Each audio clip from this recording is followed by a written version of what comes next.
Okay, so last week, seems like ages ago, we were talking about soil formation, and we left off talking about the soil profiles. That's the very last thing we talked about. So soil profiling was the different layers and how the different layers looked. So we had like a picture that showed that there was different levels of the soil, and the top level was like called regolith, and then there was bedrock way underneath. But it has different compositions depending on how far down you go, and there's textures and structures and colors at different depths, and these divisions are called soil horizons. And we can take a look at basically, if you cut straight down the soil, you can take a sample, and this will give you an idea of how the soil is divided. Now, depending on the soil profile is what it's called, it gives you an idea of how fertile the soil is, how good it is for growing things, what kind of organic matter is in the area, how far down the bedrock may be, all kinds of things regarding the composition of that area. So it lets you know what exactly could be going on within that particular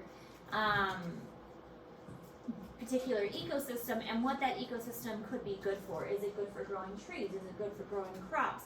Is it going to support,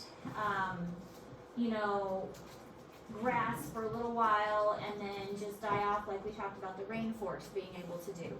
So these soil profiles can tell scientists a lot about the area.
This is a picture of the soil horizon, and I will tell you right now, this will be on the test.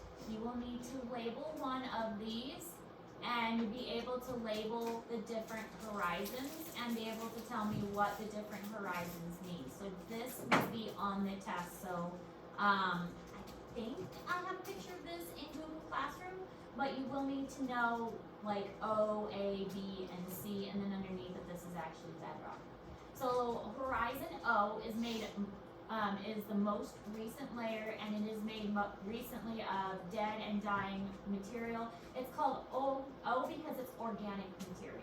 So this is like, leaf litter, plant litter, decomposing stuff. And so again, the O is like for organic material. So that's why it comes before A, B, C. But it's the very top layer of the soil.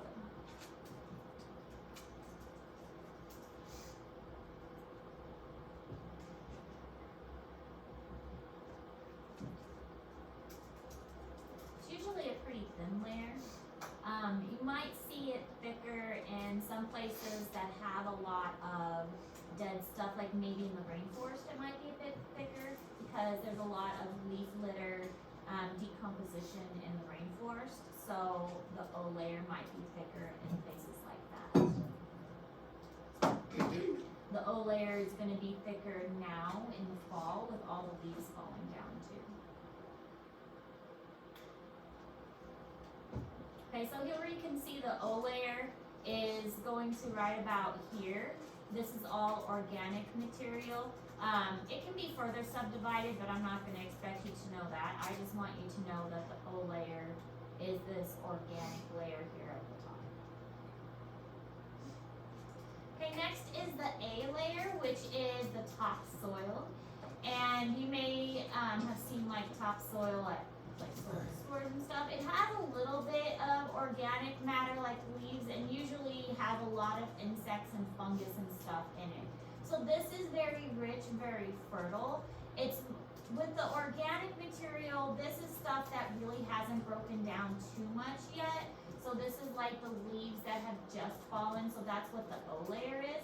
But with the A layer, this is stuff that has more broken down. It's got worms. It's when you're digging a garden, this is the stuff that you're digging up. So it's got the worms in it, it's got the beetles and the roly-polies and all of that good digging crop kind of soil in it.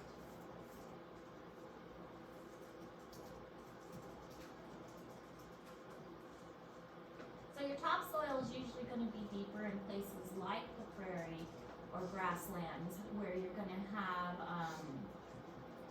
like good crop fertilizing soil, places where it's going to have a lot of nutritional value and things are going to be able to grow really well.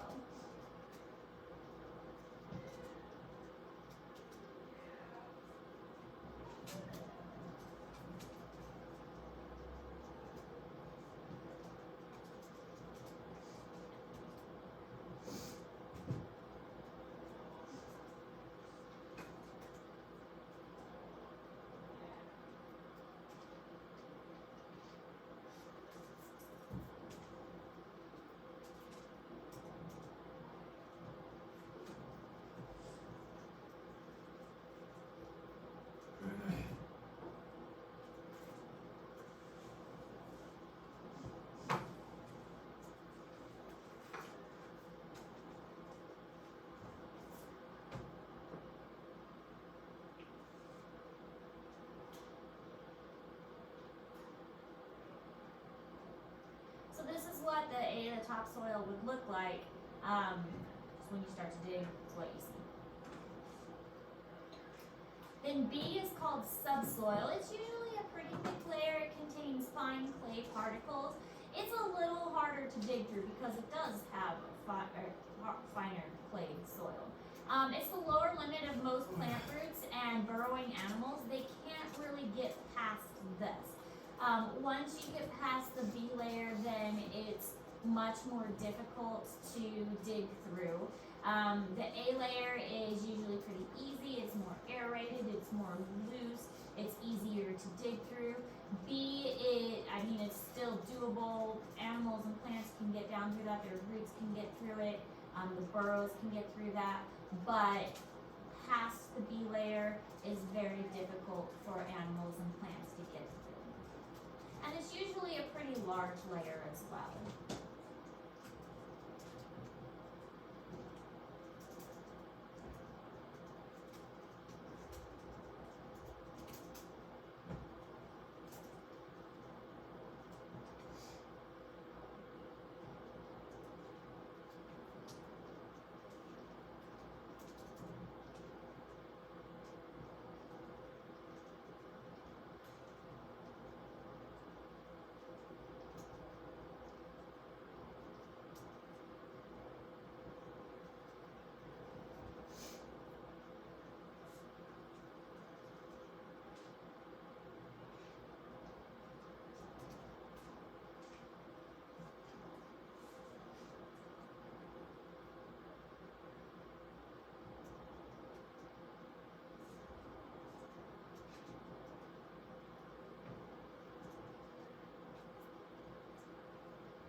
this is a really good example of a soil profile. I mean, sometimes you see this when at construction sites or like along roadsides.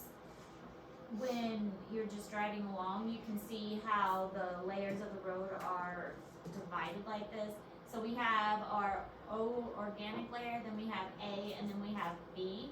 And it's really quite defined how these layers work. You can distinctly see them. So we've got A, O, A, and then B. So by the time you get to B, you're getting into kind of more of a clay, more of a solid, and so animals aren't typically able to dig much past this, and same with roots. The roots aren't usually able to go much past that. So then you get down to the C layer. It's partially weathered parent material. It's much more solid. There are more chunks of rock in this. So the rock is the bedrock from the original parent bedrock. And yeah, it's got some broken up bits to it, but it is got some larger chunks in it. And so it's kind of a mixture of dirt and rock. So when you're getting into this, like if you're digging straight down, it's definitely getting harder to dig into this area.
This is showing the C layer here, kind of the boundary of it, and again, it is kind of easier than expected to see where the distinctive layers are. So we've got A, B, and then C, looking at them in profile. You can see why it's called the profile. So we've got, again, A, B, and C layers.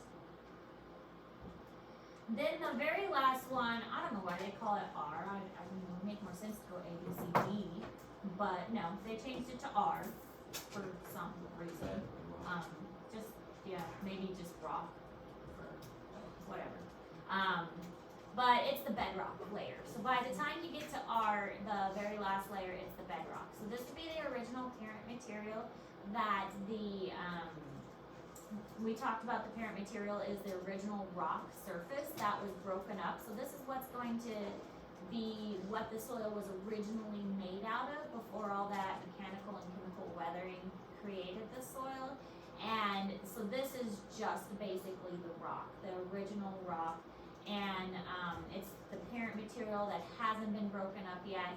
It could continue to break up over time by the roots and by if roots go down this far, by pressure, by movement of the earth, by animals digging into it and things like that.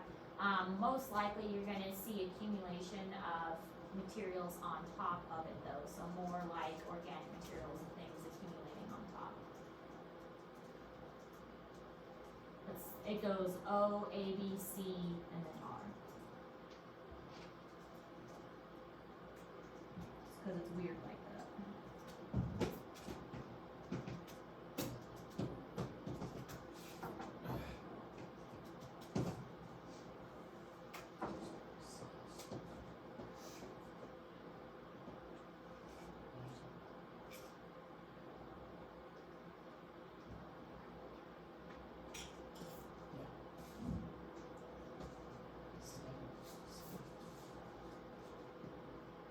But you're right, it's probably R because of rock.